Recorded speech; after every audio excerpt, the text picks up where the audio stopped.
Buenas noches, hermanos. Feliz sábado. La verdad que es una alegría para nosotros poder estar junto con ustedes y empezar este sábado abriendo las Escrituras, abriendo la palabra de Dios y estudiar el tema que tenemos para esta semana. Como ustedes habrán notado en las últimas presentaciones, hemos adoptado un formato diferente para la presentación de estas escuelas sabáticas y en el día de hoy me toca estar con Carlos. Buenas noches, Carlos. ¿Qué tal? ¿Cómo estás? Buenas noches, Daniel. Un gozo poder hacer esta colaboración contigo y también, ¿verdad? Continuar ¿verdad? Estos estudios de estas lecciones de la vida de Jesús que siempre son maravillosas, ¿verdad? Contemplar al Maestro. Y muy una alegría de estar aquí esta noche. Tal cual, exactamente. Y hoy nos toca estudiar Jesús visita a Zaqueo en la casa de Simón, perdón, Jesús visita a Zaqueo y después la segunda parte que sería en la casa de Simón el leproso, ¿no? Ujú. Vamos a empezar con una oración, así que Carlos, no sé si nos querés acompañar, por favor. Sí, cómo no. Padre y Dios del cielo, alabado y glorificado sea tu nombre. Te damos las gracias, Padre, porque nos permite repasar tu palabra, estudiarla, porque nos permite aprender de ti, porque nos permite ir a ti para pedir dirección en el proceso y sobre todas las cosas nos permite conocerte por medio de Cristo. Pedimos que esta sea nuestra experiencia en este repaso de la lección. Lo pedimos en el nombre de Jesús. Amén. Amén, amén. Bien, bueno, vamos a compartir la presentación y lo primero que vamos a ver en el día de hoy es la visita a Zaqueo, ¿no es cierto? Y en realidad no es que iba a visitar a Zaqueo específicamente, o quizás sí, ¿no? En realidad uno no sabe, pero podemos empezar leyendo. Dice, habiendo entrado Jesús en Jericó, pasaba por la ciudad. Y aquí un hombre llamado Zaqueo, que era un principal de los publicanos y era rico, ¿no? Jesús va a Jericó.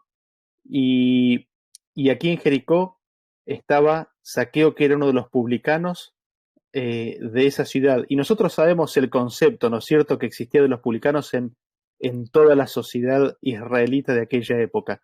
No era específicamente el mejor concepto.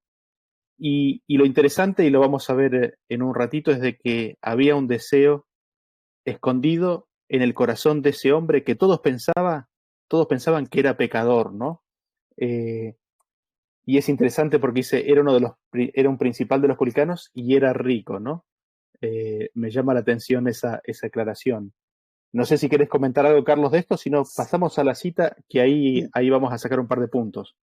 Sí, me llama la atención de que fuera principal de los publicanos. O sea, es decir, era como un jefe, como uno de los principales de los publicanos, de los más importantes, porque así estaba estructurado el oficio del publicans o del publicano, era, era establecido como con jerarquía, ¿no? Habían Ujú. supervisores y habían otros recolectores inferiores. Entonces, él parecía ser de los que estaban como cabeza de otros publicanos, parecía ser de los más altos Ujú. en eso. Y a veces nosotros pensamos que cuando una persona es parte de una corrupción y tiene puestos tan altos, es muy difícil que acepte a Cristo. Pero vemos y vamos a ver más adelante que ese no fue el caso de El Zaqueo, caso, ¿no? Esto nos debería hacer reflexionar en cuanto a qué pensamos acerca de los que están en puestos de ¿verdad? De alta de responsabilidad influencia. de influencia en los gobiernos y todo eso. Por eso se nos insta a orar por ellos también, ¿no? Exactamente. Está eso y está el punto de que era rico, ¿no? A veces uno Ujú. piensa que estas dos clases de personas en realidad no tienen ese llamado y esta historia nos demuestra de que no, ¿no?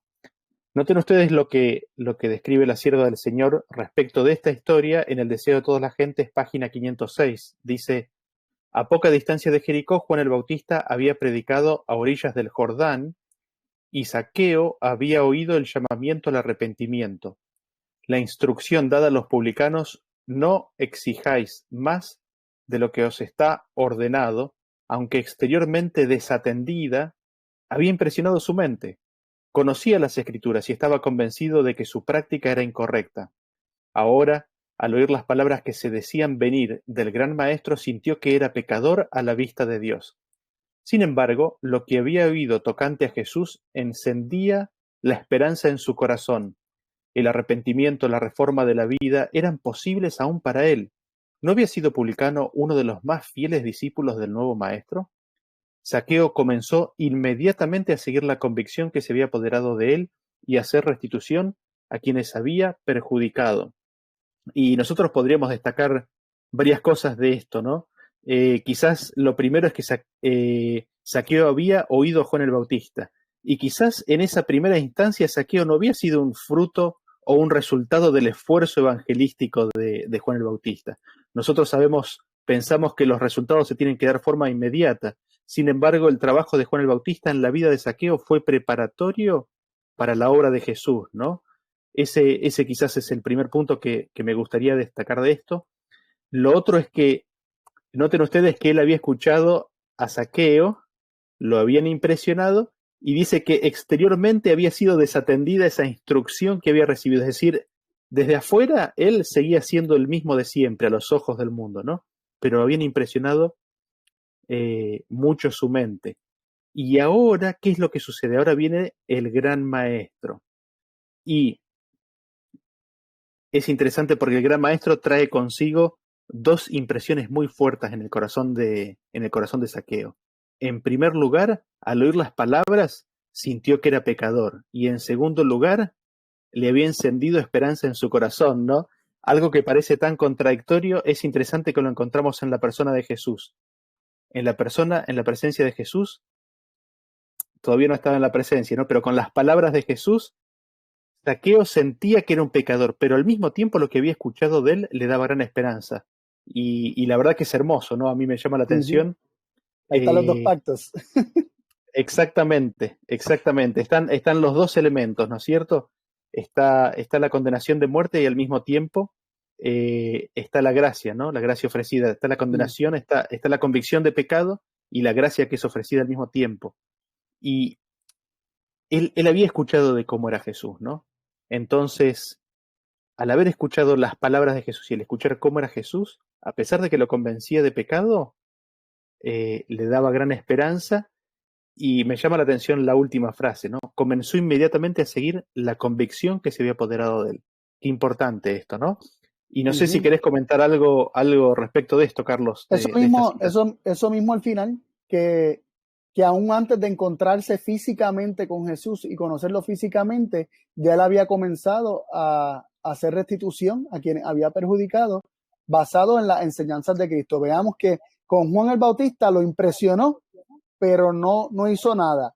Pero ahora con las enseñanzas del nuevo maestro, pasando por los dos procesos, tanto sintiéndose pecador a la vista de Dios como recibiendo esperanza, tuvo una convicción que lo llevó a hacer restitución a quien había perjudicado. Y esto ya había comenzado aún antes de encontrarse con Jesús. Exactamente. Y aquí hay, me parece, un proceso que nosotros podemos aprender y cuidarnos de no romperlo, ¿no? Convicción, esperanza, convicción y después seguir la convicción. No apaciguar la convicción, sino hacerle caso a esa convicción y avanzar en esa dirección, ¿no? Me llama la atención de eso, sí, ¿no? Está bueno. Así que bueno, seguimos con la siguiente. ¿Y cómo sigue la historia, Carlos? Sí, ahí se nos dice los versículos de 3 al 5, leemos lo siguiente. Procuraba ver quién era Jesús, pero no podía a causa de la multitud, porque era pequeño de estatura. Entonces corrió delante y subió a un árbol sicómoro para verle, pues había de pasar por allí.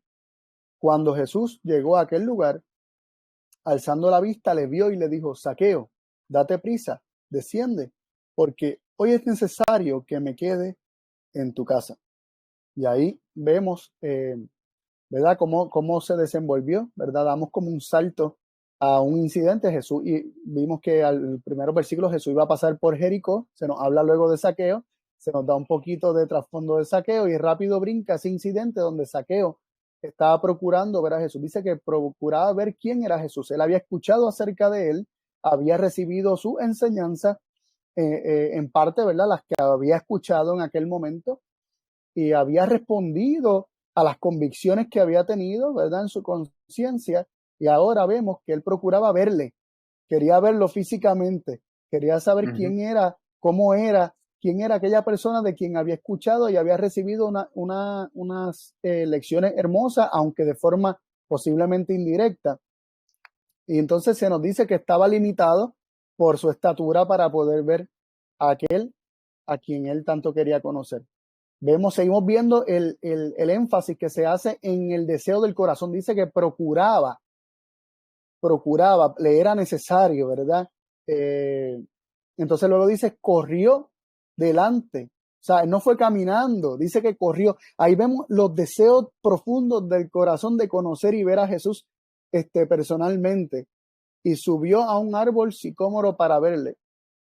Había de pasar por allí. Y yo no sé tú, Daniel, pero yo pienso en levantarme un árbol para ver a otra persona, ya como un adulto, tal vez como un niño, es común, pero una persona de un puesto alto en el gobierno que esté con tanto anhelo y con tanto deseo, buscando ver a otra persona y conocerla al punto de levantarse, de treparse hasta en un árbol para poder verlo sin importar lo que pensaran de él, refleja que había un corazón ya humillado, donde no le importaba nada con tal de poder ver al maestro. Entonces, no sé, me parece bastante evidente después de que uno lo va viendo esos detalles de que procuraba, de que corrió, son detalles que nos hablan acerca de un deseo profundo, de Zaqueo. Y pues luego está obviamente el versículo 5, donde se nos dice que Jesús le vio, que alzando la vista le vio y le dijo, Zaqueo, date prisa, porque es necesario que me quede en tu casa. Son palabras claves también, ¿no? Le era necesario a Jesús. Para Jesús es necesario ir, así es. estar con aquellos que quieren su presencia, ¿no? Sí, totalmente. Y vos sabés que mencionaste en la anterior el pacto viejo y el pacto nuevo, y no puedo dejar de verlo ahora de vuelta, ¿no? En el pacto nuevo dice que contemplamos sin el velo, ¿no? Contemplamos a la gloria del Señor y somos transformados a su imagen. Y acá Zaqueo había escuchado, pero no se quedaba con escuchar, él quería ver al Señor. ¿Y por qué lo quería ver? ¿Por la convicción de pecado o por la esperanza del perdón? Por la esperanza del perdón. Eso era lo que lo llevaba a querer ver a Jesús en persona. Y ese anhelo de contemplar y ver a Jesús es lo que termina que sea necesario para el Señor Jesús morar en su casa, ¿no? Y es como que en mi mente se hizo la conexión, ¿no? He aquí yo estoy a la puerta y llamo. Si alguno abre la puerta, entraré a él y cenaré con él, ¿no? ¿Cómo hacer para que Cristo more en nuestro corazón? Bueno, hemos de contemplar su gloria, no hemos de tratar de verlo como Él es, de conocerlo, de verlo tal cual es, de ver la gloria del Señor, así como ocurrió aquí en la experiencia de Zaqueo, ¿no? Tremendo, ¿sí? Procurar, tal vez el abrir la puerta, ese procurar y ese correr de querer, de querer tener su presencia, ¿no? De querer verlo, de querer estar cerca de él. Así es. Tremendo, está muy bueno. Y leemos en la cita del deseo a toda la gente de la página 507, párrafo 3. Por encima del clamor de los sacerdotes y rabinos y las voces de bienvenida de la multitud, el inexpresado deseo del principal de los publicanos habló al corazón de Jesús. Repentinamente, bajo el sicómoro, un grupo se detuvo. La compañía que iba adelante y la que iba atrás hicieron alto, y miró arriba uno cuya mirada parecía leer el alma. Casi dudando de sus sentidos, el hombre que estaba en el árbol oyó las palabras: Zaqueo, date prisa, desciende, porque hoy es necesario que pose en tu casa. Tremendo, ¿no? La primera parte de la cita, se nos dice que habían clamores, ¿verdad? Tumultos, ruido de multitudes, dice sacerdotes, rabinos, toda la multitud que daba las voces y le dan la bienvenida a Jesús, todo el pueblo que salió a recibirle o a verle. Todo eso estaba ocurriendo, sin embargo, Jesús escuchó el clamor del corazón de Zaqueo, ¿no? Impresionante. Dice que el deseo de su corazón habló al corazón de Jesús, por encima de todo El el ruido. bullicio, el ruido, el bullicio que había alrededor.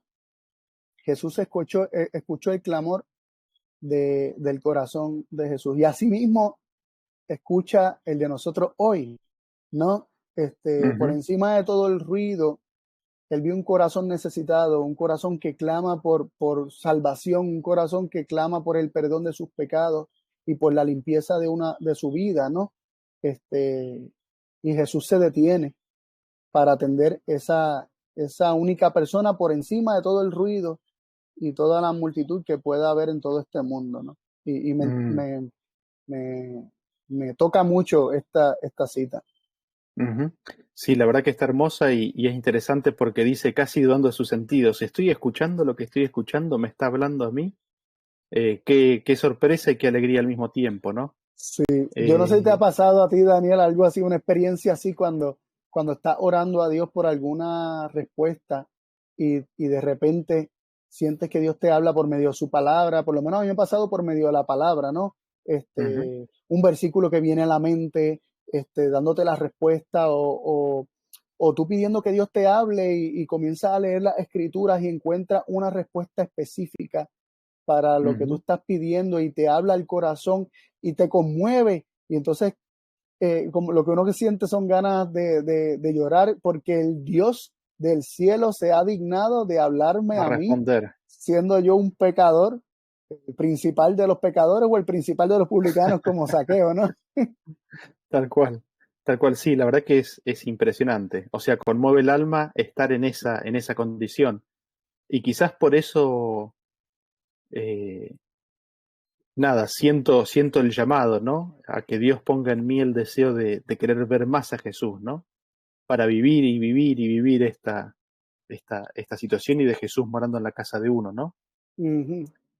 Y seguimos con la historia y leemos lo que sucedió, ¿no? En Lucas capítulo 9 dice, entonces él descendió a prisa y le recibió gozoso. Saqueo estaba chocho, ¿no? Estaba súper contento. Deprisa bajó y recibió a Jesús gozoso. Ahora, ¿qué es lo que sucede con los espectadores, ¿no? Con los otros, ¿no? Al ver esto, todos murmuraban diciendo que había entrado a alojarse en la casa de un hombre pecador. Entonces Saqueo, puesto en pie, dijo al Señor, He aquí, Señor, la mitad de mis bienes doy a los pobres, y si en algo he defraudado a alguno, se lo devuelvo cuadruplicado. Jesús le dijo, Hoy ha venido la salvación a esta casa por cuanto él también es hijo de Abraham, porque el Hijo del Hombre ha venido a buscar y salvar lo que se había perdido, ¿no? Y es interesante cómo Jesús primero le habla a Saqueo, ¿no? Saqueo toma la decisión y la posición de confesar públicamente lo que él ya había sentido convicción con anterioridad y que ya había empezado a ejecutar, porque lo leímos en la cita, ¿no?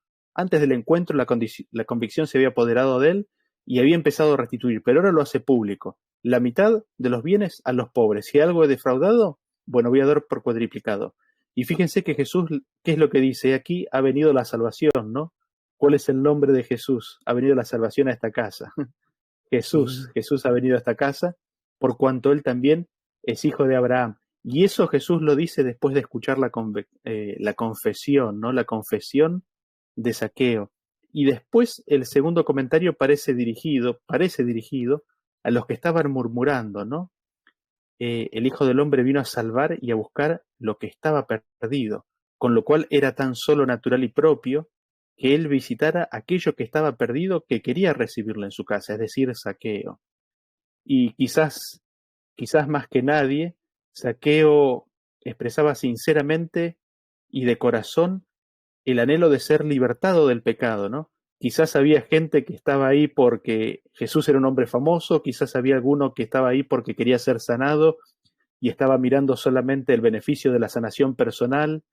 Eh, Algunos quizás querían escuchar nuevos entendimientos de las escrituras, pero vemos aquí en Saqueo un anhelo que a veces me pregunto, ¿no? ¿Realmente tenemos el anhelo de que Cristo nos limpie de todo pecado? que nos muestre nuestra condición pecaminosa y que nos limpie de todo pecado. Y Jesús vino para eso, Jesús visita cada casa para eso. Y eso es lo que encontramos en la historia de Zaqueo y me pregunto, ¿no? ¿Cómo era la condición de los otros que murmuraban afuera? ¿Cómo será mi condición, no? Y no sé si querés comentar algo más respecto de estos versículos, Carlos. Me viene a la mente de nuevo el énfasis que se hace en la actitud de Zaqueo, el primer versículo, descendió a prisa. O sea, vemos de nuevo que él no solamente procuraba ver a Jesús, no solamente corrió para subirse al árbol, también descendió a prisa, con velocidad. Él quería la presencia de Jesús en su vida, en su hogar, él quería llevarlo a su casa, quería ser el anfitrión. No quería perder un segundo de la presencia de Jesús. Exactamente, y quería estar lo más cerca de él posible, ¿no? Dice que le recibió gozoso. Entonces, ahí mencionaste ya al final el contraste entre Zaqueo y los que murmuraban, ¿no? Vemos que Zaqueo mostraba una convicción de que él estaba perdido y necesitaba un Salvador. Sin embargo, los que murmuraban y llamaban a Zaqueo un pecador y se quejaban y hasta criticaban a Jesús por decidir ir a morar a casa de un pecador, no se reconocían a sí mismos como pecadores, se reconocían como más dignos que Zaqueo de tener la presencia de Jesús, pero Zaqueo no. Es como que se paraban en un pedestal y miraban desde arriba a Zaqueo. Y esto me recuerda a la parábola del fariseo y el publicano, ¿no? Cómo es fácil pensar que se es más justo que otro y en ese proceso Natural que es, ¿no? es muy natural y la realidad es que el que se reconoce a sí mismo como que está perdido y que necesita ser rescatado y ser salvado, ese retorna a la casa justificado. Uh-huh. Y eso implica habiendo recibido el perdón de sus pecados y la justicia de Dios en su lugar, en lugar de sus pecados. Mientras que aquel que no ve su necesidad de ser rescatado, aquel que no se ve a sí mismo como perdido, primero que como no se reconoce perdido, no ve en su necesidad de un Salvador y por lo tanto deja a Jesús fuera. No Uh-huh. reconoce que necesita que Jesús le salve. Uh-huh. Totalmente. Gracias ahí por ese comentario. Vamos a leer la cita ahora. Dice así: ningún arrepentimiento que no obre una reforma es genuino. La justicia de Cristo no es un manto para cubrir pecados que no han sido confesados ni abandonados. Es un principio de vida que transforma el carácter y rige la conducta. La santidad es integridad para con Dios, es la entrega total del corazón y la vida para que revelen los principios del reino, ¿no? Qué palabra tan linda, ¿no? Los principios de Dios, ¿no? Los principios del carácter de Dios. Y quizás lo que podríamos notar en primer lugar, la justicia de Cristo, ¿no? Cristo en Salmos 40 dice: he publicado tu justicia, ¿no? A la congregación.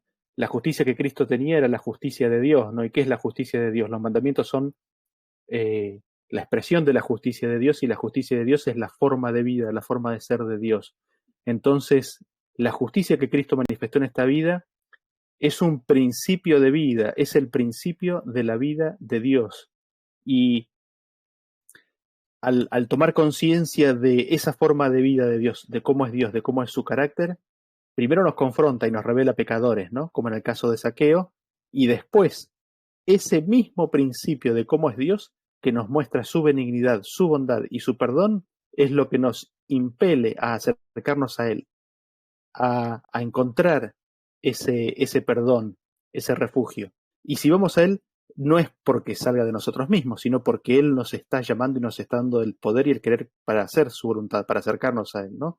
Y es eso lo que nos transforma el carácter y rige la conducta. Entonces, ahí lo que noto ahí, es, hay una revelación de la justicia de Dios en la vida de Cristo, que viene a ser la justicia de Cristo. Tomo conciencia de mi condición, la reconozco a mi vida como no siendo una vida buena, y al mismo tiempo veo esa vida de Dios y Dios despierta en el corazón del ser humano, despierta en mi corazón el anhelo de poseer esa vida, ¿no? Y no sé si querés comentar ahí quizás la parte que está en negrita respecto a esta cita o algo que te llama la atención de esta cita. En la primera parte que habla acerca de que ningún arrepentimiento que no obre una reforma es genuino, me llama la atención cómo la reforma, que es la parte visible, lo que el mundo puede ver y el testimonio que se da, siempre va a ser el resultado de algo que ocurrió en el corazón en primera instancia. Vemos a Zaqueo que primero no había visto a Jesús físicamente y había recibido enseñanzas de Jesús por boca de otros, pero haberlas recibido, eso comenzó a hacer una reforma de vida en su vida y él comenzó a restituir. Pero vemos que ahora tiene a Jesús físicamente en su casa, recibió de forma directa las enseñanzas de Cristo y esto lo lleva nuevamente a reafirmarse en el fruto que había dado al recibir las enseñanzas de Jesús por boca de otros, que fue en reafirmarse, en restituir, en devolverle, darle la mitad de sus bienes a los pobres, si había defraudado a alguien, devolvérselo cuadruplicado. Todo esto es el fruto de recibir a Jesús. Vemos que recibe a Jesús en su casa y se reafirma una obra de restitución. Entonces, ¿qué veo aquí? Veo que el proceso por el cual se hace justicia, se rectifica, se hace restitución y hay una reforma en la vida, tiene que recibir primero la vida de Cristo, que implica la justicia de Dios, como bien mencionabas, se tiene que recibir primero en el corazón para que ésta realmente obre una reforma. Si no se recibe a Cristo en primera instancia, realmente esta reforma va a ser apariencia, va a ser simplemente... No será reforma, digamos. No es una reforma, es un disfraz, puede ser uno tratando de hacer ciertas obras para tapar las carencias de carácter, etcétera, pero sería como lo que ofrecían, ¿verdad? Los fariseos y los líderes religiosos de aquel entonces, que era solamente de apariencias, ¿no? Honrando a Dios con su boca aparentemente, pero su corazón muy lejos de él. Aquí vemos que Jesús estaba muy cerca del corazón de Zaqueo y eso fue lo que hizo que Zaqueo realmente viviera una reforma en su vida. Sí, sí. Vos sabés que justo quería consultarte, y me parece que ahí lo mencionaste un poco, una de las cosas que estaba pensando, y no sé si lo has vivido en tu vida, yo lo he vivido en mi vida, el hecho de tener una debilidad, ¿no es cierto? Y de estar arrepentido, de querer cambiarlo, de orar, pero que ese pecado no se va de la vida. Y uno cae, y uno cae, y uno cae, y uno empieza a dudar de uno mismo, ¿no es cierto? ¿Será que realmente estoy arrepentido? Y es interesante porque la cita dice, ningún arrepentimiento que no obre una reforma es genuino, ¿no? ¿Qué dirías ante esa situación? No sé si la has experimentado, yo la he experimentado. Yo la he experimentado totalmente la he experimentado. Especialmente en esos casos que tú dices, que tú mencionabas de la reincidencia, ¿no? Así es, así es. Que es tan Sí. terrible, ¿no es cierto? Porque uno se siente tan incapaz en su propia palabra, y es parte del proceso, ¿no? Que uno tiene que llegar a ese punto. ¿Cómo vivimos ese proceso o esa etapa? Sí, la respuesta que he hallado en la palabra de Dios con respecto a esa etapa y ese proceso es tanto el perdón como el arrepentimiento son dones que vienen de Cristo, ¿no? Y el pecado, ya así se ha repetido una y otra vez, es realmente la ausencia de fe. Todo lo que no es de fe es pecado. Pecamos porque abandonamos la fe, porque dejamos de recibir la palabra y al dejar de recibir la palabra estamos dejando de recibir a Cristo. Pero es Cristo quien trae a nuestro corazón arrepentimiento y perdón de pecados, como nos revela la Escritura. Entonces, cuando yo caigo, hay una introspección, un proceso de introspección de que por qué pequé, por qué fallé, por qué, pues hubo un proceso de abandono de fe. ¿Por qué abandoné la fe? Dejé de mirar a Cristo, como le pasó a Pedro y se hundió. Dejé de mirarlo a él, comencé a mirarme a mí, y al dejar a Cristo, dejar de confiar en él, dejar de depender de él, dejar de escuchar su palabra, al desechar su palabra ante la ausencia de la fe, pues dejé a Cristo fuera, ¿no? Ujú, Y entonces, por lo menos yo trato de pensarlo de forma mecánica, de ver cómo es que se da esto en nuestra vida para entender cuál fue la raíz de mi problema, cómo fue que ujú, llegué hasta ese punto para entonces poder saber dónde está la solución. La solución siempre va a ser Jesús, él siempre va a ser la solución, pero tiene que ver con algo que yo le hice a Jesús y con algo que yo hice con Jesús. Dejé de ujú, escucharlo, dejé de recibirlo, me convertí autosuficiente. Son varios factores que pueden estar, o volví a confiar en mi propia fuerza. Son varios factores que pueden estar ocurriendo simultáneamente, pero a lo que apunta todo es a un abandono de recibir la palabra de Cristo y de vivir de esa palabra, que es lo que nos traería la presencia de Cristo, que nos trae arrepentimiento y verdadero perdón de pecado. ujú. Buenísimo, gracias, gracias por ese comentario. Vos sabés que mirando y pensando un poco en eso, digamos, eh, evidentemente mirando para atrás, lo que me faltaba era más de Jesús, ¿no? Y es interesante porque Cristo viene a nosotros por medio de su Espíritu, y el Espíritu de Cristo puede llegar a ser dado sin medida, ¿no?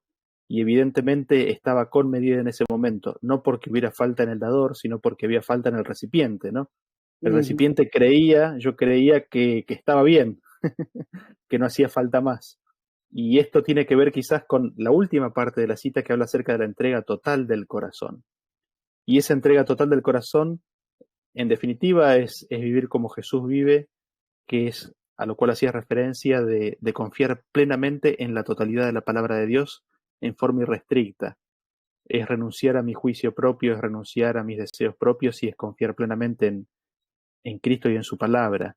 Y, y yo miro mi vida y me doy cuenta que me falta para llegar a eso. Entonces, cuando me falta, ahí va a haber aspectos de mi vida que voy a mostrar debilidad. Y, y lo que he visto en mi vida es que, digamos, conociendo a Jesús más, aprendiendo y entendiendo su carácter más, es como Él limpia los errores y los pecados de la vida de uno, ¿no? El contemplar su hermosura de carácter, el entenderlo, el aceptarlo y recibirlo, ayuda a purificar el camino de uno, ¿no? Y de repente quizás vencer en cosas en las cuales uno ha estado luchando por tiempo. El entender a Jesús, el conocerlo, el entender su carácter, el conocer su bondad, su benignidad, y después confiarse en sus brazos y dejarlo en sus manos y dejar de pelear uno mismo para alcanzarlo, eh, es como que destraba y Dios limpia el corazón pecaminoso, ¿no? ujú. Así que no sé si querés comentar algo respecto de esto, si no pasamos a la siguiente cita o a la siguiente slide y es una cita, no sé si nos querés Sí, acompañar en esta. sí, leemos aquí Desde toda la gente, 509, párrafo 4 dice: si hemos perjudicado a otros en cualquier transacción comercial injusta, si nos hemos extralimitado en el comercio o defraudado a algún hombre, aún dentro del marco de la ley, deberíamos confesar nuestro agravio y hacer restitución en la medida de lo posible. Es justo que devolvamos no solamente lo que hemos tomado, sino todo lo que se habría ganado con ello si se lo hubiese usado correcta y sabiamente durante el tiempo que haya estado en nuestro poder. Esta cita me confrontó muchísimo. Eh, Así es. Me confrontó muchísimo porque es como que va más allá de la letra, hay que ir al principio, ¿no? Es el espíritu de la ley. Se nos dice que aún dentro del marco de la ley uno puede estar haciendo Algo este legal. fraude, algo legal, pero a la vez sigue siendo deshonesto. Mira qué interesante, eh, Ujú. que no todo necesariamente, no todo lo legal o todo lo que se encuentra dentro del marco de la ley es honesto. Así es. Sabemos que se pueden hacer muchas cosas dentro de la ley cuando se le busca la falta y el problema en la ley para ver cómo uno hace trampa, ¿no? Sin estar violando una ley. Y es triste que a veces pensemos así también para con la ley de Dios, ¿no? ¿No? Ujú. Como la ley de Dios no dice tal cosa, nos olvidamos del principio que abarca mucho más de lo que veamos por encima, así, de forma superficial en la letra de la ley. Ahora, cuando cobramos convicción de haber violentado la ley de Dios, deberíamos confesar nuestro agravio y hacer restitución dentro de lo posible, ¿no? En caso de Zaqueo, vemos que él tenía los medios para restituir. No sé si en el caso de otra persona que lo haya perdido todo no tenga para restituir, pero como quiera busque la manera de expresar su tristeza por lo que cometió. Se nos dice que es justo que devolvamos no solamente que hemos tomado lo que hemos tomado, sino lo que se habría ganado con ello. Mira qué interesante, ¿no? Así es. La restitución no solamente, cuando uno está verdaderamente arrepentido, la restitución no se convierte simplemente en algo con lo que debo cumplir, sino que hay un deseo profundo con subsanar por completo el daño ocasionado a otro. Así es, así es. Y es interesante, a mí me llamaron un par de cosas. La atención es que hay que restituir lo que se habría ganado si se hubiese usado correcta y sabiamente, es decir, no entró en una especulación terrible, ¿no? Tiene que ser usado correcta, es decir, dentro de los principios del carácter de Dios, y sabiamente, es decir, con prudencia. Y esto Es es decir, un...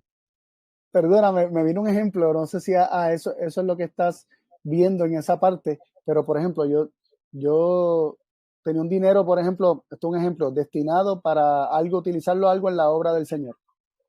Y ponle que no lo usé tan sabiamente, cuando cobro conciencia de que no lo utilicé tan sabiamente en la obra del Señor, cobro conciencia de eso y busco poder rectificar y poder utilizarlo más sabiamente, a esa cantidad que perdí, emplearlo ahora en lo que sería un uso mucho más sabio y más prudente. Exactamente. No, lo otro que estaba pensando era, por ejemplo, digamos, quizás ejemplos más mundanos. Si uno agravia a alguien y toma ventaja de alguien, ¿qué sería un uso correcto y sabio, no? Y estaba pensando en un ejemplo que quizás alguno se sienta tocado, ¿no?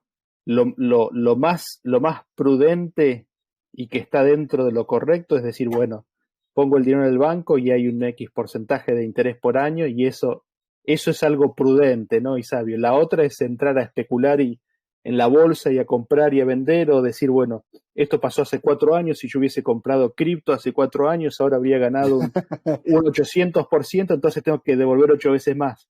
Digamos, no, es algo que es prudente, ¿no? Es un negocio correcto y es un negocio sabio. Y yo sé que Sí, quizás sí. los ejemplos no son buenos, pero para ilustrar un poco, ¿no? De lo que conllevan esas palabras. Y después lo que me da la sensación de esta cita es de que le da un flechazo al corazón del ventajista, ¿no? Eh, aquel que trata de obtener ventaja en esto y en aquello y en lo otro y en cada vuelta de ver cómo hacer para sacarle más al otro, bueno, digamos, no está bueno, Uh-huh. no está bien. Eh, Aunque lo haga dentro de un marco legal. así es, aunque lo haga dentro de un marco legal. Así que me da la sensación que apunta a eso, ¿no? Y leamos la siguiente cita que dice así: el Salvador dijo a Zaqueo, hoy ha venido la salvación a esta casa. No solamente Zaqueo fue bendecido, sino toda su familia con él. Cristo fue a su casa para darle lecciones de verdad e instruir a su familia en las cosas del reino. Ellos habían sido expulsados de la sinagoga por el desprecio de los rabinos y adoradores, pero ahora su casa era la más favorecida de toda Jericó. Acogían bajo su propio techo al divino Maestro y oían por sí mismos las palabras de vida. Cuando Cristo es recibido como Salvador personal, la salvación viene al alma.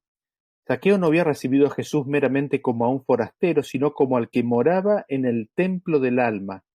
Los escribas y fariseos, que le acusaban de ser pecador, murmuraron contra Cristo porque se hizo su huésped, pero el Señor le reconoció como hijo de Abraham, porque los que son de fe, los tales son hijos de Abraham. Y aquí podríamos hacer varios comentarios, ¿no? Pero me llama la atención de que ellos habían sido expulsados de la sinagoga. ¿Por qué? Porque los rabinos y los adoradores los despreciaban. Terrible, ¿no? Había un desprecio y fueron expulsados. Sin embargo, nosotros vemos que aquí, cómo la casa de ellos termina siendo la más favorecida. ¿Por qué? porque habían aceptado a Jesús como Salvador personal. Es decir, no es necesario conocer acerca de Jesús. No es suficiente, no necesario, sino que no es suficiente conocer a Jesús. No es suficiente, conocer acerca de Él, sino que es necesario reconocer la necesidad y verlo a Él como el Salvador. ¿El Salvador de qué? De nuestros pecados, de nuestra condición. Y a mí me llama mucho la atención la primera parte que está resaltada ahí, de que Zaqueo no había recibido a Jesús meramente como un forastero, sino como el que moraba en el templo del alma. Qué entendido que estaba, qué entendimiento que tenía Zaqueo, ¿no? Qué entendimiento que tenía Zaqueo. Totalmente. Zaqueo entendía que Jesús estaba a la puerta de su corazón llamando y quería morar en él. Es impresionante. Y Zaqueo lo reconoció a Jesús como el Salvador que podía limpiar su alma. Me llama profundamente la atención eso. Sí, a pesar del desprecio de los rabinos y los adoradores, o sea, no solamente los líderes, los maestros, sino también el resto de los adoradores, porque como sociedad se despreciaba al publicano, ¿no? Uh-huh. Como en su totalidad. O sea, de forma general, como regla general, se despreciaba al publicano y este desprecio arrastró a toda la familia de Zaqueo fuera de la sinagoga, ¿no? Lo Uh-huh. habían expulsado de la sinagoga a él con su familia.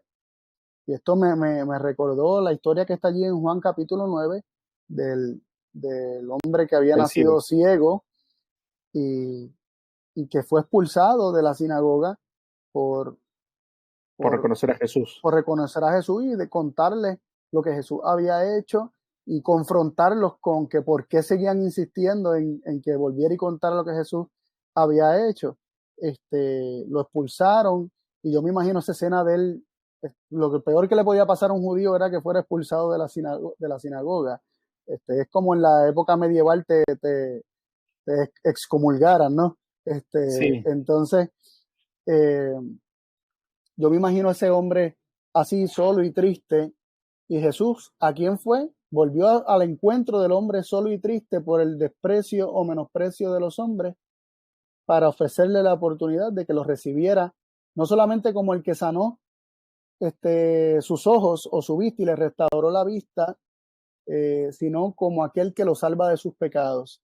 Y Uh-huh. Jesús se revela ahora a él como aquel como un salvador, ¿verdad? Y entonces él creyó y le adoró y lo recibió. Uh-huh. Entonces aquí vemos a Zaqueo, uno también junto con su familia, despreciado por la sociedad, pero Jesús fue a morar a su casa como símbolo, ¿verdad? Y manifestación visible del que quería morar en el templo del alma, y Zaqueo lo recibió para que morara en el templo del alma y toda su familia con él, de lo cual todas las obras de Zaqueo dieron testimonio de que Jesús realmente moraba en el templo de Uh-huh. su alma, porque lo recibió como Salvador, a diferencia de muchos otros hombres, incluyendo la próxima historia que vamos a considerar. Muchos otros hombres lo han considerado tal vez como maestro, tal vez como Mesías, pero no necesariamente lo consideraban a Jesús como un Salvador personal. Zaqueo sí lo recibió como su Salvador. Uh-huh. Interesante. ¿Ves alguna conexión entre reconocerlo como Salvador y reconocer que Cristo es el que mora en el templo del alma? ¿Es lo mismo? A mí me parece que sí, en el sentido de que cómo somos salvos de nuestros pecados, eh, Uh-huh. recibiendo a Jesús, recibiendo a Jesús, o sea, recibiendo a Jesús, En el a que corazón. more en el corazón, para que more en el templo del alma, somos guardados de pecar, somos librados de pecar, somos salvados y rescatados del pecado y de lo que el pecado nos haría, este, ¿verdad? Si nosotros continuamos en él. Así que me parece que ser salvo del pecado y recibir la presencia de Jesús es causa y efecto, ¿no? Recibo la presencia de Jesús en mi vida y soy salvo del Uh-huh. pecado. Y soy mantenido de que mi pie no tropiece mientras tenga a Jesús sentado en el trono de mi corazón. Uh-huh. Exactamente, gracias. Vamos a la siguiente historia, ¿no? Simón el leproso. Me parece que vamos a tener que ser un poquito más rápido porque Sí. nos venimos demorando en los comentarios. Entremos directamente en la historia, Carlos, Ujú. si querés. Sí, sí, aquí vemos que se nos presenta, no vamos a leer todos los versículos, ¿verdad? Pero vamos, ahí los tenemos en la pantalla y vamos a considerar quién era este Simón el leproso. Simón el leproso era un hombre que era fariseo. Se nos dice que él había sido sanado por Jesús y, y quiso hacer un banquete poco antes ¿verdad? De la muerte de Cristo. Él quiso reconocerlo como hacerle un reconocimiento por gratitud, ¿verdad? Por lo que Jesús había hecho por él de haberle sanado la lepra. Y, y aparentemente era pariente, ¿verdad? De Lázaro y sus hermanas. Estaban todos allí en la fiesta. Estaba Simón el leproso, estaba María, estaba Marta y estaba Lázaro. Y, y vemos que aquí se nos presenta, ¿verdad? En los versículos um, del capítulo 12 ya, se Ujú. nos presenta que 6 días antes de la Pascua llegó Jesús a Betania, donde estaba Lázaro, a quien Jesús resucitó entre los muertos. Hicieron allí una cena, y ahí vemos que estaba la cena, que estaba Marta servía, que estaba Lázaro, que era uno de los que estaba sentado a la mesa con él, y otros evangelios nos confirman que esto era en casa de Simón el leproso. Si puedes pasar al siguiente slide, lo vamos a Ujú. ver. Mateo 26:6 se nos dice que estando Jesús en Betania, en casa de Simón el leproso, ahí se nos confirma que la casa donde él estaba era la casa de Simón el leproso. Y ahí vemos, ¿verdad? Si quieres leer, Daniel, esas citas que Dale. están ahí. Dice, Simón de Betania era considerado discípulo de Jesús. Era uno de los pocos fariseos que se habían unido abiertamente a los seguidores de Cristo.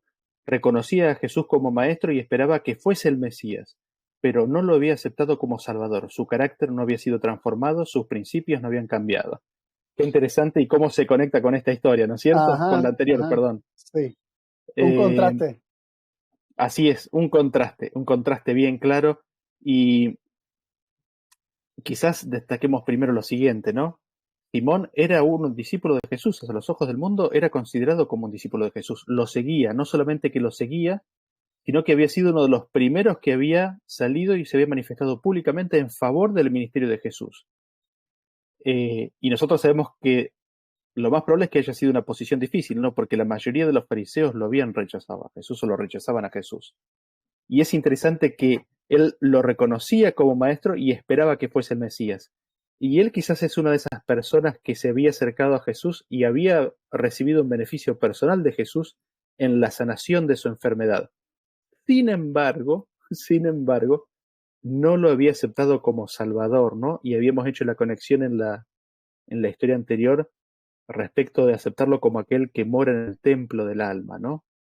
Y al no haberlo aceptado como Salvador, ¿qué es lo que sucede, no?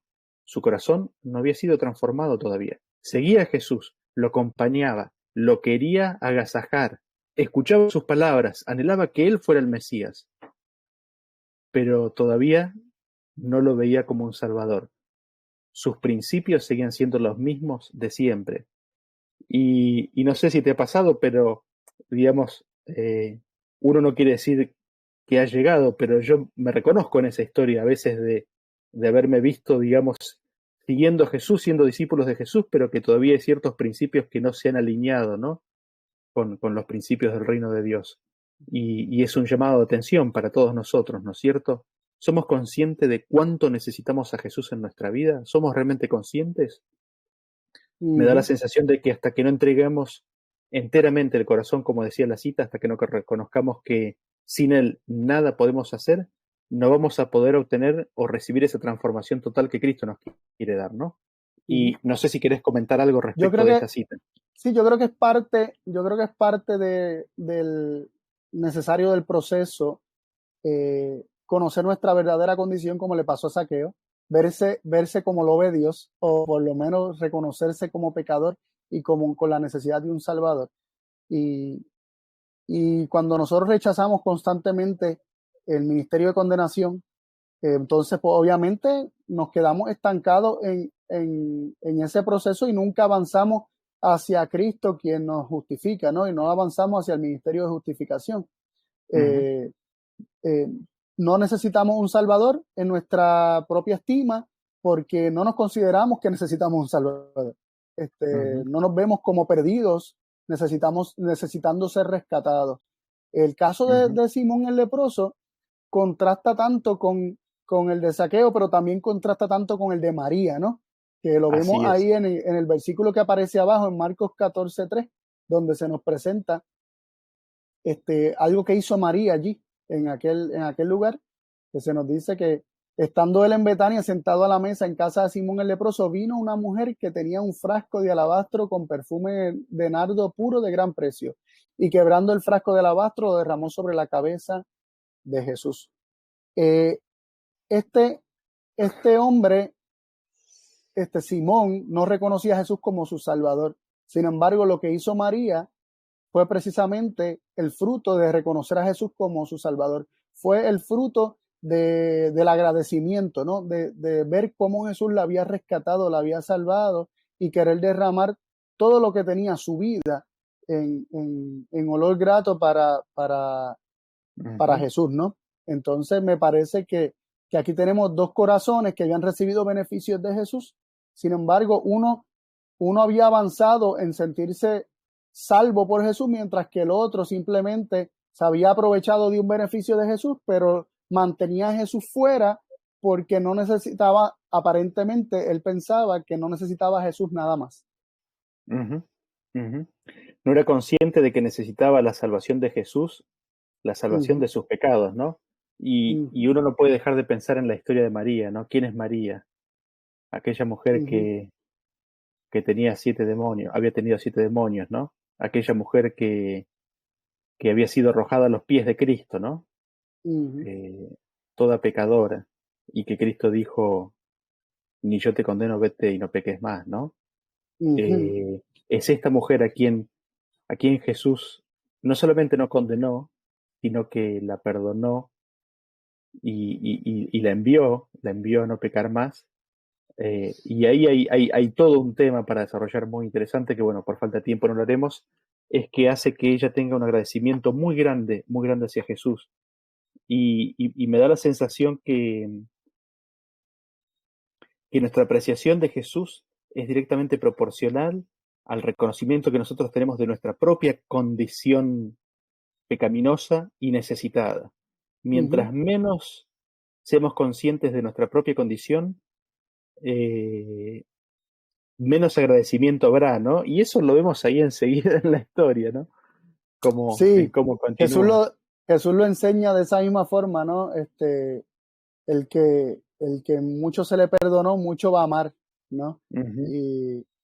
Y como bien dijiste, nuestro sentido de amor y gratitud y reconocimiento de Cristo como nuestro Salvador va a ser proporcional precisamente al concepto que tengamos de nuestra necesidad que teníamos de ese Salvador.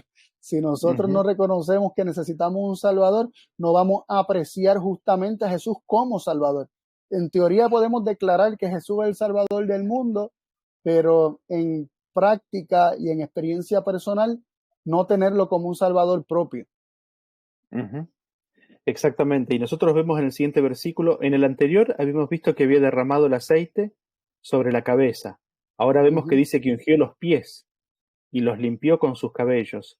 Y yo me imagino, en primer lugar, ese perfume era de gran precio. Y ese perfume de gran precio en realidad quedaba corto para manifestar todo el agradecimiento que María tenía. Ella le dio todo lo que tenía en ese perfume, pero en realidad el agradecimiento que ella tenía en su corazón era tan grande que, que, la puedo ver, digamos, en sus emociones, sollozando, ungiendo la cabeza, ungiendo los pies de Cristo, independientemente y sin importarle lo que ocurría alrededor. Y dice que la pieza se llenó del perfume, ¿no es cierto? Qué sentimiento tan grande de agradecimiento que tenía María por lo que Jesús había hecho por ella. Y ahí tenemos a uno de los discípulos, ¿no es cierto? A Judas Iscariote, que está atento a lo que está haciendo otro y dice, Jesús no es digno de esto. Jesús no es digno de esto. Te Mi tendría que haber bolsillo, dado el... mi bolsillo es más digno. Así es. Mi bolsillo es más digno. Y fíjate qué real que es esto que lo terminó vendiendo por unas piezas de plata, ¿no? Es impresionante. Mi bolsillo, mi bolsillo es más digno que la vida de Jesús. Es impresionante. Vemos esa reacción ahí. Y es interesante, ¿no? El contraste, este contraste acá, ¿no? El contraste entre a quien reconoce que ha sido salvado por el Señor y se da todo. Alaba al Señor, magnifica, glorifica al Señor de una forma que se hace evidente a todos los que están alrededor.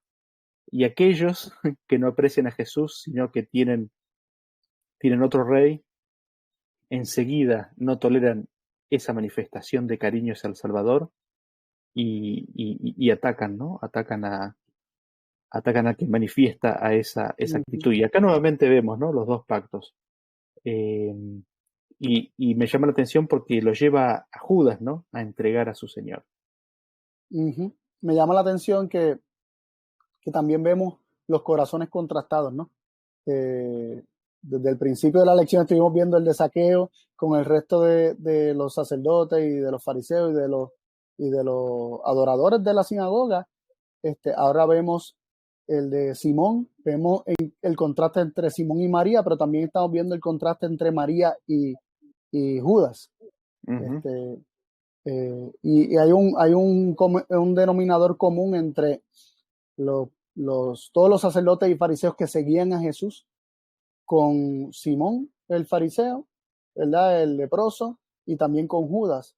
Y es que, aunque esperaban que Jesús fuera Mesías, aunque lo recibían como maestro, no lo recibían como quien moraba en el templo del alma y podía limpiar el alma del pecado. Uh-huh. María lo había esperado, pero lo experimentó también. Sin embargo, Judas, caminando con Jesús por 3 años, no lo recibió nunca en el templo del alma, aunque tenía esperanza o expectativas de que Jesús fuera el Mesías esperado. Esto no lo permitió y por lo tanto, cuando Jesús manifestaba principios contrarios a los que él abrazaba y tenía entronizado en su corazón, Se revelaba. menospreció a Jesús. Menospreció Uh-huh. a Jesús porque no cumplía con sus expectativas de Mesías. Uh-huh. Y esto lo llevó a hacer lo que sabemos que hizo, ¿no? Que lo entregó. Uh-huh. Pero es bien interesante cómo el sacrificio que hizo María de derramar este nardo, que era muy costoso, fue menospreciado por Judas, fue menospreciado por aquellos que se dejaron influir por Judas, fue menospreciado por el mismo Simón el leproso, que más adelante dice que si Jesús fuera profeta no se dejaría tocar por una mujer pecadora, etcétera. La misma situación de los hombres que comentaron que si Jesús supiera, o sea, si Uh-huh. Jesús fuera realmente profeta, no iría a casa de Lázaro, por ejemplo. Uh-huh. Perdón, de Lázaro, De no, Zaqueo. de De Zaqueo. Zaqueo. No iría a casa de Zaqueo. Y vemos el mismo espíritu de superioridad, de creerse más que los otros y pensar que otros son peores que nosotros. Uh-huh. Muy interesante, que se ve como una característica común en todos estos personajes que estamos viendo, que no dejaron a Jesús entrar en el corazón. Sin embargo, lo que es la convicción de pecado, el reconocimiento de un Salvador, el ver a Jesús como ese Salvador, el recibirlo como Salvador en el corazón, siempre da un fruto de agradecimiento y de una vida restaurada y totalmente reformada, podríamos decir. Sí, exactamente. Y pasemos a la siguiente cita. No sé si querés leerla, Carlos, o si querés la leo yo y la comentás. Dice, Judas era el tesorero de los discípulos y de su pequeño depósito había extraído secretamente para su propio uso, reduciendo así sus recursos a una escasa pitanza. Estaba ansioso de poner en su bolsa todo lo que pudiera obtener. A menudo había que sacar dinero de la bolsa para aliviar a los pobres, y cuando se compraba alguna cosa que Judas no consideraba esencial, él solía decir: ¿por qué se hace este despilfarro? ¿Por qué no se coloca el costo de esto en la bolsa que yo llevo para los pobres? Ahora, el acto de María contrastaba tanto con su egoísmo que él quedaba expuesto a la vergüenza y, de acuerdo con su costumbre, trató de dar un motivo digno a su crítica en cuanto a la dádiva de ella. Dirigiéndose a los discípulos, preguntó: ¿por qué no se ha vendido este ungüento por 300 denarios y se dio a los pobres? Mas dijo esto no por el cuidado que él tenía de los pobres, sino porque era ladrón y tenía la bolsa y traía lo que se echaba en ella. Judas no tenía amor a los pobres. Si el ungüento de María se hubiese vendido y el importe hubiera caído en su poder, los pobres no habrían recibido beneficio. Me llamó la atención cómo el acto de María, contrastando con la avaricia, o podríamos decir con la ambición de Judas, lo exponía en vergüenza y lo dejaba en vergüenza. Entonces buscó la manera de criticar el acto de ella para justificarse a él. Ahora, totalmente, perdón que te interrumpa, a mí me Sí, llamó sí, la dale. atención lo mismo. Lo que creo es que, digamos, los discípulos no sabían de que Judas era ladrón y de que quedaba expuesto. Es Judas el que se queda expuesto a sí mismo internamente en su conciencia. Es un proceso interno en la vida del pecador de Judas que es contrastado con el agradecimiento y el desprendimiento de María y sale a protegerse. Pero es algo que ocurre internamente en su corazón, pero por ser contrastado de esa manera necesita salir a protegerse y cubrir su forma de ser. Muy, muy interesante, ¿no? No sé Sí, si lo llegas a ver de la misma manera. es todo un proceso psicológico, ¿no?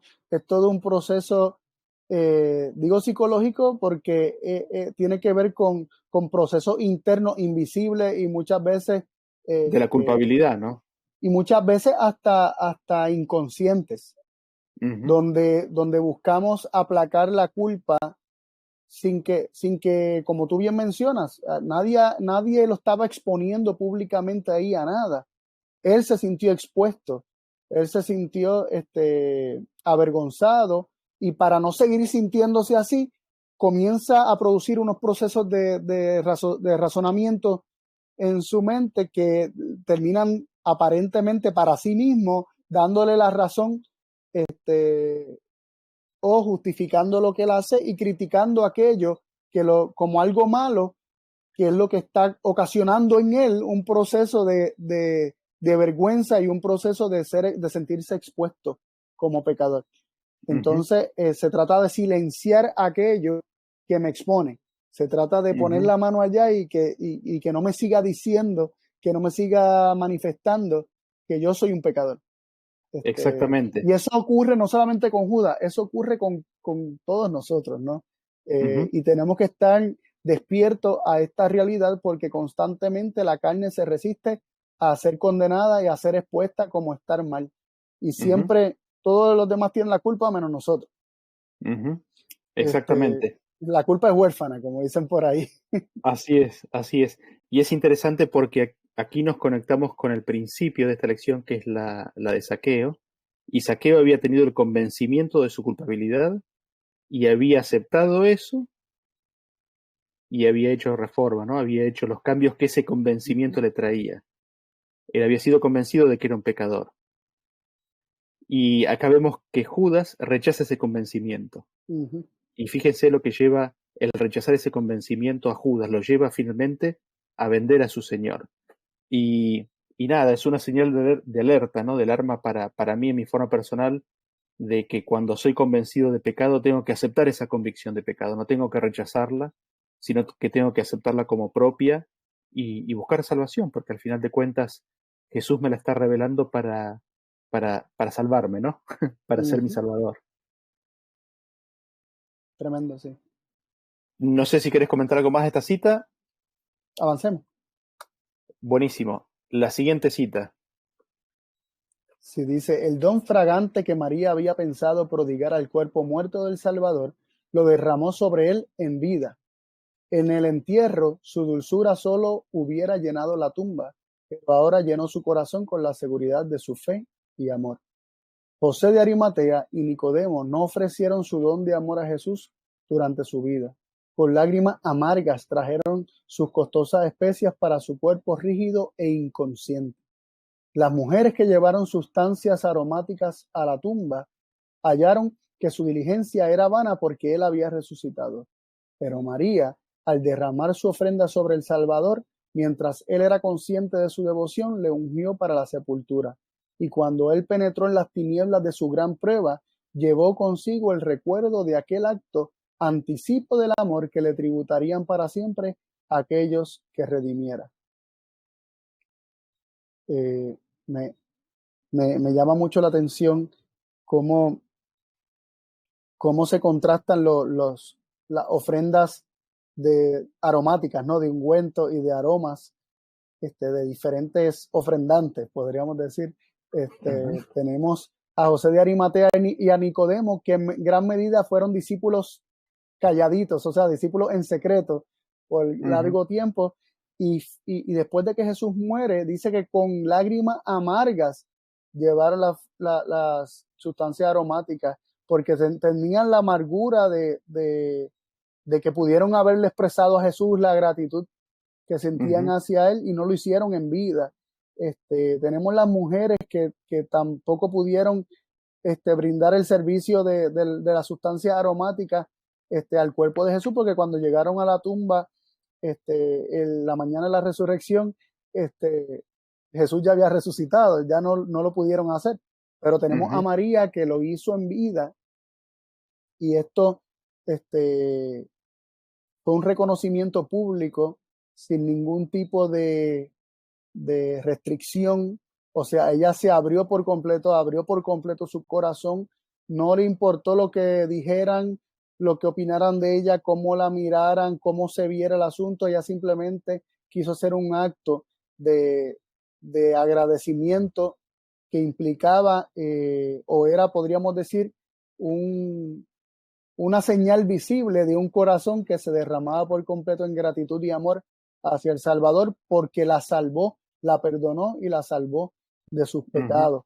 Y me llama la atención cómo termina la cita diciendo que Jesús llevó consigo el recuerdo de este acto en los momentos más terribles que tuvo que experimentar, como un anticipo del amor que le tributarían todos aquellos a quienes él redimiera.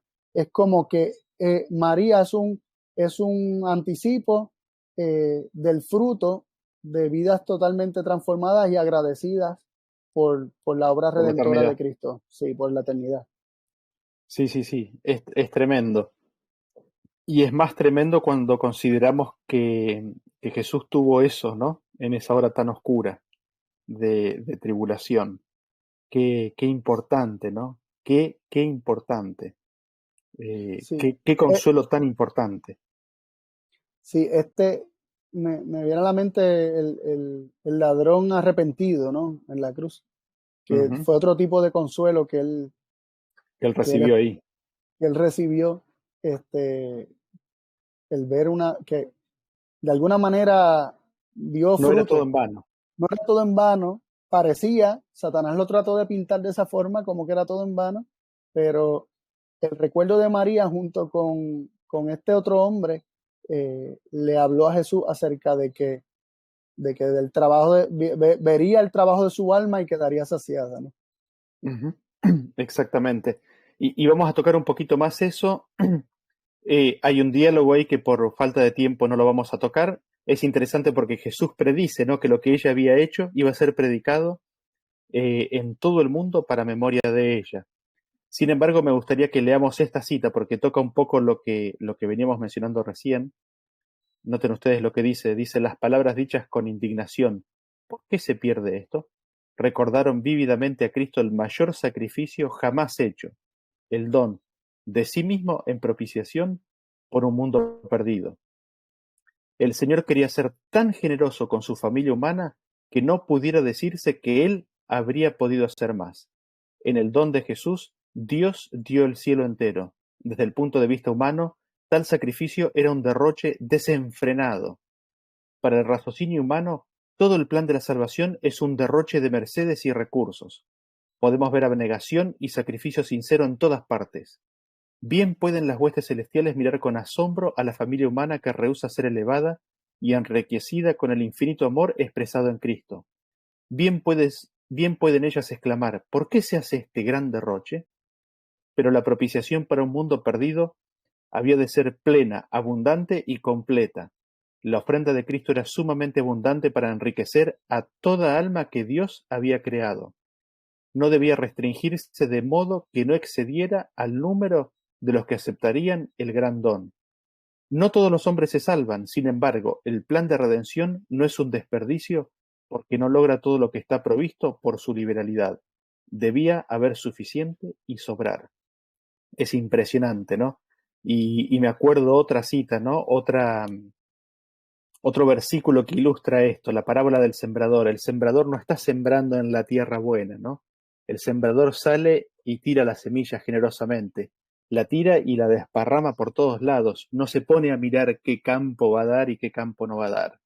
Y nosotros vemos en Jesús y vemos en Dios ese espíritu, ¿no? Ese principio de su reino, del cual nosotros estamos tan lejos, ¿no? El, el de darse a sí mismos en forma irrefrenada, en forma irrestricta, en forma completa. Es impresionante, la verdad que es difícil magnificar esto y creo que no lo estamos entendiendo y viendo en forma completa como podríamos verlo. Eh, es asombroso. Me viene a la mente un comentario que me hizo un amigo en una ocasión, que me dijo, ¿hay algo que Dios no puede hacer? Y yo le dije, no, Dios puede hacerlo todo. Para Dios todo es posible. Y él me Es una dijo, pregunta con trampa esa. sí, una pregunta con trampa, sí, de esas que les gusta, a algunos amigos les gusta jugar mucho con ese tipo de preguntas bíblicas. Y yo caí en la trampa de él y le dije, no, Dios puede todo, no hay nada imposible para Dios. Es, Y él, es él me dijo, todopoderoso. él me dijo, Dios no puede dar más de lo que ya dio. Mm, En el don de Jesús, Dios dio el cielo entero, como dice ahí la cita. Dice mm, que el Señor quiso ser tan generoso con la familia humana que no pudiera decirse que Él habría podido hacer más. Y ahí lo está diciendo claramente, Él no puede hacer más de así lo que es, ya hizo al dar a así es. Jesús por cada uno de nosotros.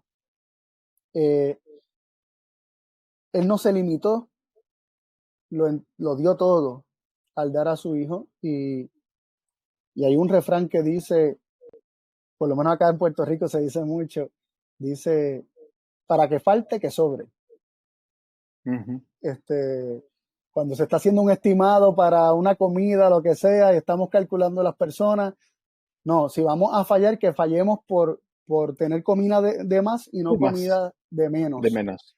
Y, y con todo y que no toda la familia humana aprecia y aprovecha a Cristo como su Salvador para que lo rescate, para que lo libre del pecado, este, se han dado los recursos para salvarlo a todos y cada uno.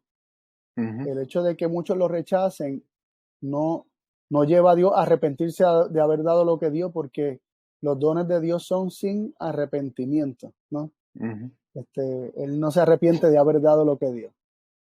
ujú. Y que Dios, con tan grande amor, tenemos, ¿no? Que, que, que independientemente de que los rechacemos o no, no se arrepiente de habernos dado a su Hijo. Ujú. Es impresionante y lo que dice es que no hay muestra de amor más grande que esa. O sea, no hay manera de exceder eso. Es impresionante. Así que bueno, hasta aquí llegamos con la lección de hoy. Les agradecemos por habernos tenido paciencia y habernos acompañado. La verdad que fue de mucha bendición haber mirado estas dos historias. Gracias, Carlos. Gracias, Carlos, por habernos acompañado en esta noche. Deseamos que todos ustedes tengan un muy feliz sábado y vamos a hacer una oración para terminar. Así que nos ponemos en posición reverente y oramos.